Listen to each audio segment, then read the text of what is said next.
بسم اللہ الرحمن الرحیم۔ تقریباً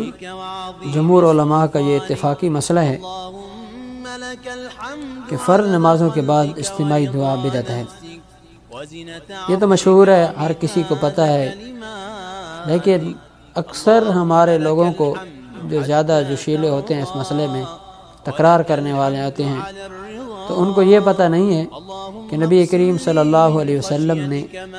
بغیر کسی اجتماع کے، بغیر کسی اجتماعی دعا کے ہر نماز فرض کے بعد کون سے اذکار کیے ہیں۔ تو اس کی وضاحت میں تھوڑی سی کر دیتا ہوں۔ اس کی وضاحت یہ ہے کہ آپ صلی اللہ علیہ وسلم نے دعائیں اور اذکار کثیر تعداد میں کیے ہیں۔ تو اس کے اندر یہ ہے سب سے پہلے کہ جو ہمیں دعا اکثر ایک تو آتی ہے، بقایا کا تو پتہ نہیں ہے۔ میں نے ایک دفعہ جمعہ پر لوگوں سے پوچھا، ہاں بھائی فرض کی نماز کے بعد والی دعا سنیں، تو پھر انہوں نے اللہم انت السلام ومنک السلام تبارکت یا ذا الجلال والاکرام یہ سنا دی۔ میں نے کہا اس کے علاوہ، تو سارے ہکے بکے ہو گئے کہ اس کے علاوہ تو کوئی دعا ہے نہیں، ہم کیسے سنیں؟ تو بہرحال پھر میں نے ان کو بتایا کہ ہاں ہم مانتے ہیں اور سب کا اتفاقی مسئلہ ہے، اجتماعی دعا بدعت ہے، لیکن یہ چیزیں تو ہمیں مسلمانوں کو ذہن میں رکھنی چاہیے کہ نبی کریم صلی اللہ علیہ وسلم نے فرائض نماز کے بعد کون سے اذکار کیے ہیں۔ تو اس کے اندر سب سے پہلے تو یہی دعا جو آپ والی ہے کہ حدیث سے جو معلوم ہے، معروف ہے کہ اللہ اکبر ایک دفعہ بلند آواز سے اور استغفر اللہ استغفر اللہ استغفر اللہ یہ الفاظ، پھر اس کے بعد یہ دعا اللہم انت السلام ومنک السلام تبارکت یا ذا الجلال والاکرام، اور اس کے بعد لا الہ الا اللہ وحدہ لا شریک لہ لہ الملک ولہ الحمد یحیی ویمیت وہو علی کل شیء قدیر۔ اور پھر آپ صلی اللہ علیہ وسلم نے یہ بھی دعا مانگی اللہم انی علی ذکرک وشکرک وحسن عبادتک اللہم لا مانع لما اعطیت ولا معطی لما منعت ولا ينفع ذا الجد منک الجد۔ اور اس کے بعد پھر دوبارہ لا الہ الا اللہ وحدہ لا شریک لہ لہ الملک ولہ الحمد یحیی ویمیت وہو علی کل شیء قدیر۔ پھر لا حول ولا قوة الا باللہ لا الہ الا اللہ وحدہ لا شریک لہ لا نعبد الا ہو۔ اور اس کے بعد وَلَهُ النِّعْمَةُ وَلَهُ الْفَضْلُ وَلَهُ الثَّنَاءُ یہ الفاظ بھی حدیث میں منقول ہیں۔ فرمایا فَادْعُوا اللَّهَ مُخْلِصِينَ لَهُ الدِّينَ وَلَوْ كَرِهَ الْكَافِرُونَ۔ اور اس کے بعد پھر تیسری مرتبہ غالباً یہی آتا ہے حدیث کی کتابوں میں کہ اللہ کے رسول کی جو ترتیب تھی کہ کلمہ توحید لا الہ الا اللہ وحدہ لا شریک لہ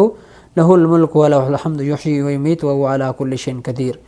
پھر آیت الکرسی اللہ لا الہ الا هو الحی القیوم لا تأخذہ سنۃ ولا نوم لہ ما فی السماوات وما فی الارض من ذا الذی یشفع عندہ الا بإذنہ یعلم ما بین ایدیہم وما خلفہم ولا یحیطون بشیء من علمہ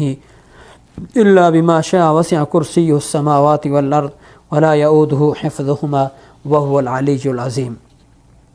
پھر تین قل هو اللہ احد اللہ الصمد لم یلد ولم یولد ولم یکن لہ کفوا احد قل اعوذ برب الفلق من شر ما خلق ومن شر غاسق اذا وقب ومن شر النفاثات في العقد ومن شر حاسد اذا حسد قل اعوذ برب الناس مالک الناس الہ الناس من شر الوسواس الخناس الذي يوسوس في صدور الناس من الجنة والناس لا الہ الا اللہ وحدہ لا شریک لہ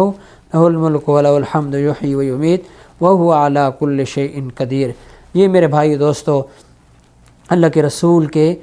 طریقہ اور یہ عمل اکثر اوقات تمام نمازوں کے فرائض کے بعد یہ ذکر و اذکار ہوا کرتا تھا، اللہ کے رسول یہ پڑھا کرتے تھے۔ اور اس کے درمیان میں ایک بات رہ گئی ہے، وہ یہ ہے کہ تسبیحات فاطمی کے نام سے جو مشہور ہے، یعنی کہ 33 دفعہ سبحان اللہ اور 33 دفعہ الحمدللہ الحمدللہ،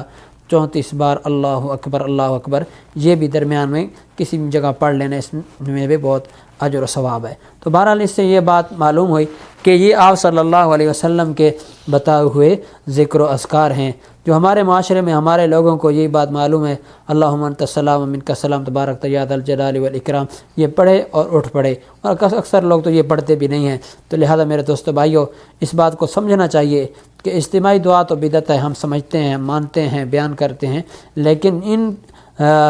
ان کا جو اذکار موجود ہیں حدیث کی روح سے، وہ تو ہمیں ہر نماز کے بعد بیٹھ کے توجہ کے ساتھ، دھیان کے ساتھ پڑھنا چاہیے۔ اللہ تعالیٰ مجھے اور آپ سب کو عمل کی توفیق نصیب فرمائے۔ وآخر دعوانا ان الحمد للہ رب العالمین۔